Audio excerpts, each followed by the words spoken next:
Welcome, summoners, to Instalock Mid, Episode 2. As always, this is your host, Makanorum, and I'm joined today by Rensler How you doing? and Aloysius. What's up? We got a great amount of content for you today, so let's get right into it. So, in the beginning of this week, we saw a bunch of connectivity issues.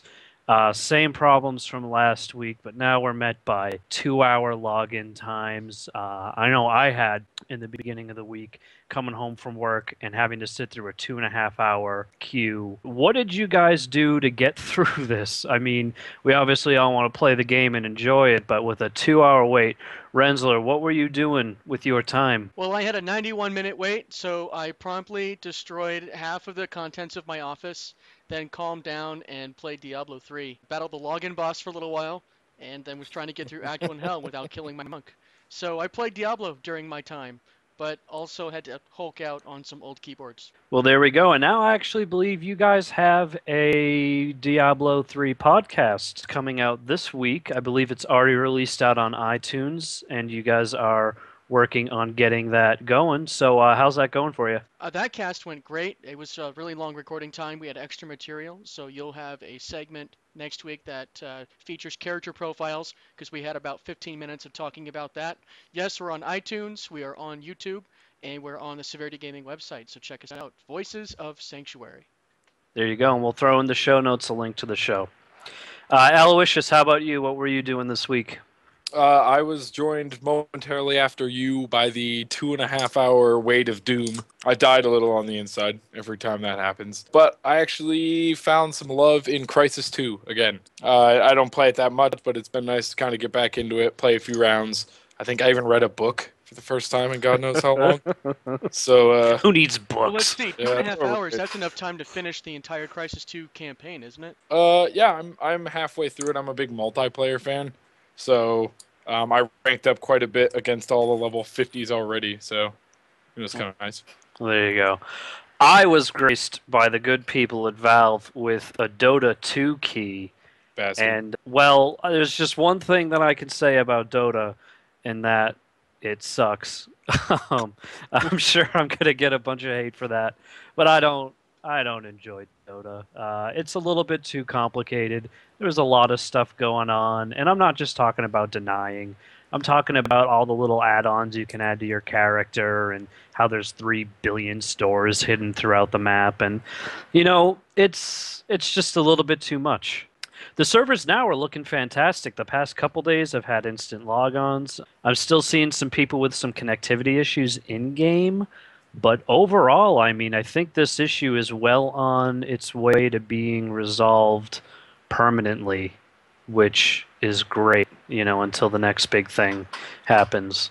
But moving on, we saw a little community flare up this week. There was some people QQing on the forums wanting their 1,000 RP, and we actually saw Pendragon sweep in, made the official announcement. We're not getting anything for this, but as I think we discussed last week, we don't deserve anything for this. I mean, 1,000 RP, sure, for the guys who lost content for that week, they deserve a little bit of something to heal those wounds. But for the general people, I mean, come on. Luckily, the community on the site was really good at shooting them down as soon as they asked, and Pendragon obviously hopped on right away. So, always good to hear. Some news in esports. There's been an announcement on The Verge. The Verge picked up some news that League of Legends is actually beginning to surpass StarCraft in Korea for esports. Aloysius, what does this mean for League of Legends? Have we actually reached the status for beating StarCraft in Korea? I will call this critical mass. It's gotten big enough that even Korea loves it. you know. Well, there you go. That really speaks to it. So kind of highlights what we said last week. This only reaffirms that. Yeah.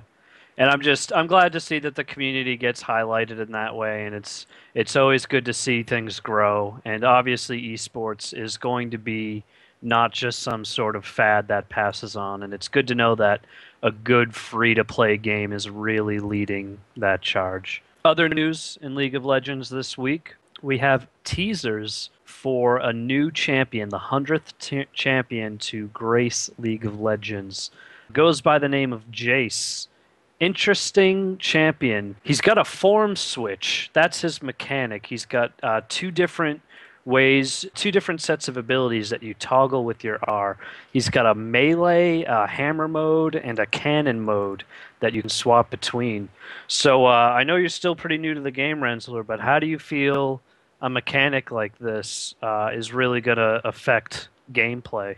That could really be cool, but only if there is a good ability and then a decent ability in each form to give someone the motivation to switch into those other forms. Let's say maybe the Morden Cannon form, because I'm looking at the page, maybe that's the best form and you're just spamming E the entire game. To me, that's boring. To me, I say I want a champion that I have to run around and use my different abilities, and for this, if I have to use my different forms, that would actually be fun to learn and really get that rhythm going, because it gives you a lot of versatility with it. Now, I've played about a dozen games in the last week, so I really played on Saturday, Sunday, and we'll talk about the completely insane bot game we had. And I think looking at abilities, playing 3 or 4 different characters, looking at builds on Mobifire, which we mentioned last week, is a really good source, and I totally agree.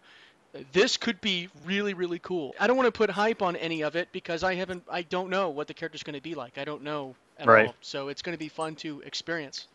Kind Now, of see, kind of an exciting perspective on that is we've seen almost that same mechanic to some extent through the use of Nidalee for those that prefer it a little bit differently, and Karma, where they, Nidalee's cat and human form, Karma's spells slash enhancement on spells with different effects. I'm hoping that the third or however many times they've visited this mechanic. I hope that it comes out well this time. I'm not going to say that the others aren't good, but here's to hoping it gets perfected. right. I think it'll be interesting to see the different way people will build this, because obviously the standard, what is he, AD? Looks like he may be an AD champion. The typical glass cannon AD ranged obviously isn't going to fit that well in a melee style. So who knows? I mean, you get a little bit of more armor, or armor and magic resist, but I don't know. It'll be interesting to see if this goes hybrid, if people stay in one form and stick to it, or if it's a change up. So I don't think there are that many champions that are all that similar. And I know with a 100 different champions almost now, that's probably becoming increasingly difficult for them to continually innovate. But here's to hoping that, first of all, this champion even gets made, because these are unofficial announcements and they could just be, tests or whatever, and that if and when he does come out, that he's cool. I look forward to it. I think it'll be exciting. Yeah. Now, Rensler brought this up briefly, and we had an interesting experience as a new podcast this past weekend. We decided as a group that we would play a game of League of Legends together. No offense, Rensler. It wasn't good. It wasn't good? No, if you're going to say no offense, give me something better than that. Come on. I've never seen anybody try to jungle with, who did you use? Graves. It was You were Graves. juggling It was with Graves. Graves. That's right. You were But- juggling with Graves because somebody stole Fiddle, and then you dropped that awesome liner of no one can jungle below level 4, and it was just like Mike and I just face palming over here. But muted the microphone to yell, "Oh God!" there's hope for you, sir, and this is going to take the form of our new section, Zero to Hero Target Rensler. We are going to weekly sit down with you in a game, and we're going to get you to at least good competency. We're going to work on champion every week. We're going to find your play style. We're going to find champions that you're great with. And we're going to get you the skills that are going to pay some serious bills.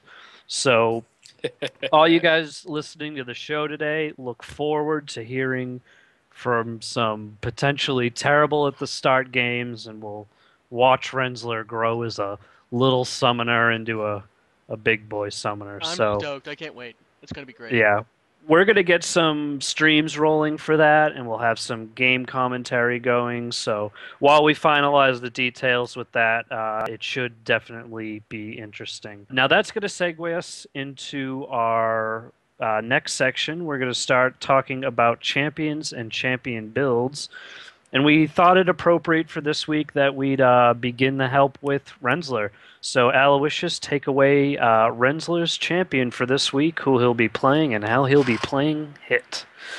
Okay, so the pick of this week was Leblanc, personal favorite of mine. Kind of excited that not only is it a free week champion, but Rensler naturally found her. LeBlanc is generally an AP mid. I think I saw an AD bottom once. That was not as good as you might expect. But generally an AP mid style champion. A lot of explosive damage, really quick to single target, explode an enemy, and get out of the fight while you're still alive. That being said, we'll kind of go through some of the information you would need to know about how to play her, how to build her. Now, keep in mind, guys, that this is just my perspective on this. I'm sure there are people out there that would love to disagree, and also keep in mind that I'm not number crunching these. These are games that builds that I have experienced over a number of games that did particularly well. He basically means it's terrible. Yeah, I'll take that. I mean, I'm no build master, so let's. Well, let's you're give it a better than shot. me, so. So all of our pregame stuff comes down to a pretty standard build. The more you learn League, the more you see that a lot of mastery trees are similar amongst character types. LeBlanc runs, in my opinion, a 21-0-9. For people that don't know, that's 21 points in offense, making you do as much damage as possible. Nothing in defense. It's almost futile to try to build a squishy super. Any sort of defensive tankiness is just. It's kind of a waste. And then 9 points in the utility tree. Just some quick highlights of the mastery tree. Obviously take full points in mental force for ability power. You take your sorcery, you take arcane knowledge. I take 2 points in havoc. It gives you an extra little bit of damage there. I take blast, I take archmage, and I take executioner. The utility tree usually kind of sweeps away in a number of different directions for different people. I prefer the mana per level, expanded mine. I put 1 point in good hands to get the free 4% reduction in death time. And then for LeBlanc, I take 4 points in swiftness. She's got to be in and out of fights really quickly, and that only helps that. So for runes, pretty standard build amongst a lot of AP casters, but I take flat magic pen marks, just get your damage up there naturally as much as you can. I choose to take mana per 5 per level seals, lets you stay in lane a little bit longer, lets you harass a little bit more, maybe gives you just enough mana to get that first blood or first kill. I follow that up with some really great ability power per level glyphs. LeBlanc, when you come to play her, you realize her late game isn't nearly as good as some other champions. So it's all about the early game. You have to shut your opponent down in mid as fast as possible. And, flat ability power that does really well only helps that. I take flat ability power quints. It lets your Q be quite a devastating harass at the beginning of the game. Skill builder, pretty straightforward. It would be when you read the abilities, her Q is a targeted attack, her W is a skill shot dash with a 3-second pullback to its original start. Her E is a chain that after being connected to an enemy for so long snares them in place. And her ulti, which I think is a fun mechanic, is Mimic. It actually replicates the last spell you did with increased damage. So generally the skill order that you're going to want to use is if they're out of range, you W to them, you dash, you can Q, shoot the orb, R to shoot another orb that does more damage, and if you're fast enough, you can hit W to return back to safety. So just kind of a play strategy. You need to win early. You got to destroy your lane. It's not hard. She does a lot of damage. So just be prepared for a very aggressive early game. Watch out if they have strong junglers that early ganks, some Mundos with a really good slow, so Lee Sin, but you have to watch the slow pretty heavily. And for items are pretty common amongst most of the AP casters as well, but I take a slightly different route. I rush I take boots and pots, and that usually provides me with the best safety and sustenance in lane that I might need. I finish those into Sork shoes for the magic pen. It's great early game. And then an absolute must, and I would say against most of the builds that I've seen for LeBlanc, absolute must rush Rabadon's Death Cap. You need to get it quick. Early game, it's a game ruiner for the enemy team. The faster you can get it, the worse off anyone is with your ganking ability. It's spectacular. I usually round into the middle of my game, depending on how I'm doing, with a Zonia's or an Abyssal Scepter for armor, magic resist, depending on who on the other team is doing particularly well. Pick up a Void Staff for the extra magic pen. You know, your Q and R really start to crush faces when you start picking up that much magic pen and ability power. Finishing off the build with, depending on what you need, if you're not being destroyed by anything and you're just looking for a little bit more survivability, sometimes I'll pick up a Rod of Ages if it's not too late in the game. And I expect that this will bring a little bit of flack, I like to finish off the game with Morellos. And if you can get it earlier in the build, I think you should. It's a great item early game. It does really well late game. The cooldown reduction is awesome. Ability power is very good. The mana regen lets you keep up the harass. But the Grievous Wound on it is awesome. Reducing the healing. So from their support, from their AD carry bringing heal with them, any of them shuts that down pretty heavily. So it's a good item to have. You know, don't have to take Ignite or anything if you don't want it. And that's kind of that. Kind of an overall brief summary of LeBlanc. There's a lot more to it you'll come to find against certain champions mid, but it's a pretty safe strategy to follow that, and you should win some games in a pretty ridiculous way. Yeah, and that sounds good. And I think what we'll do, because starting somebody really new to the game, even though Rensler, you have played more than a few games at this point, starting out mid, trying to get like last hitting down and movement down and map awareness down can be a little difficult. We'll support you with Mike and I taking up bottom, because he and I are a very good combo bottom. You won't have to worry about bottom getting fed and the rest of the game landsliding. And we have a couple really good community members who have a strong jungle. So we'll set you up. We'll get you into some good games. We'll start learning a character. This week will be Leblanc. Hopefully, you know, in the coming weeks we'll have champion builds where you'll be able to explore a couple different positions. So for all of you guys listening, feel free to throw in the comments on YouTube any of your favorite builds, any tips for Rensler going forward. You know, if you'd like to come out, help us out with some of these games, because, you know, we know we're going to need it. It'll be great to have you guys come and play with us. So moving on from there, we got some Riot news this week. The Summoner Showcase had some interesting news. They are going to go officially bi-weekly with their content, and we were discussing this before the show. I had thought that this meant less shows over time, but as Rensler and Aloysius pointed out, as we were going through the videos, it looks like it's maybe just making it more consistent. So I'm a huge fan of the showcase. You know, you've got awesome art that people are submitting, 3D, 2D, computer rendered, hand drawn, all just sorts of stuff. Personally, and I'll get your guys' opinion after this, but personally, I want to see community videos. Every once in a while, we get some music, but I'd really like to see some awesome pentakill videos, some really cool, you know, saves or comebacks. What do you guys think? What do you want to see out of the community showcase-wise? I would love to see. I've seen some really crazy cosplay pictures. I've seen some really great YouTube videos. One that particularly hits home. If anyone is in the mood to listen to kind of a really catchy song, it's a little crazy. It's Spin to Win. Features a really great it's a user-made song about Garen.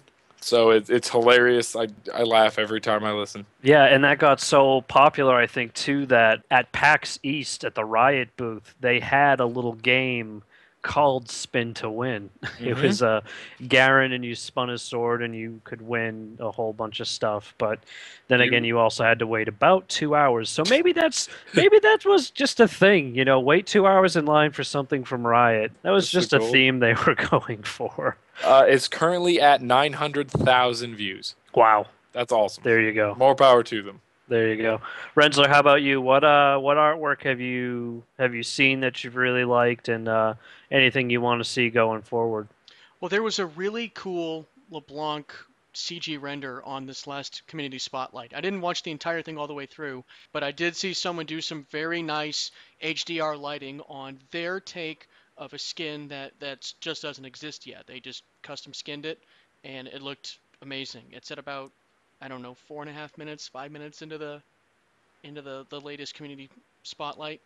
And we did take a look at how often they were putting out content, and something that I see from content providers that is extremely important to the audience that I have found is consistency.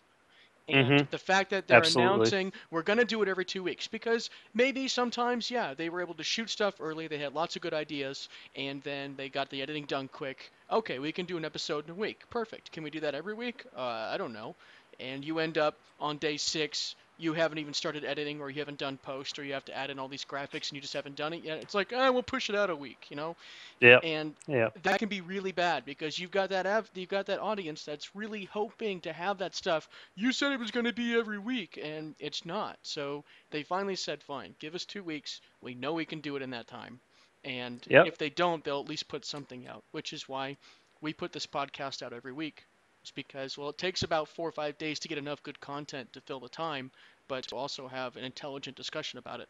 So that's why I do stuff every week. Absolutely. And fun fact about Nikasaurus, actually, she is tiny in real life. She is not a tall person, and I feel bad because I was in there like day one of PAX East, and the ride booth was like the first thing you really run into once you walk in, and I obviously went straight there. And I feel bad because I went to go introduce myself, and I called her Nico instead of Nika, and she corrected me with some sass. So Oh, if you're and listening, there it goes. if you're listening, Nika, I'm sorry. I apologize for my ignorance. So some more news out of Riot, as everyone expected. We had an official release from the community, or from Riot, about the server outages, basically just identifying the problem, and this really just solidified it for me. Knowing that they are going to go out and just admit things are going wrong. It's good. It's a good thing for them to do, and they did it. They did it in, I think, a timely way.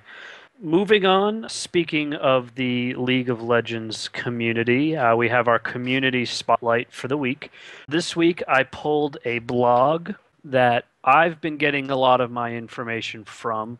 I use a number of RSS feeds and video feeds and Twitter feeds and feeds for my feeds while I'm feeding in League to pull together the content for this show. And I've found that Surrender at 20, it's Surrender at the number 20, has been a really great source of information for really, really in-depth stuff about Riot, about League of Legends.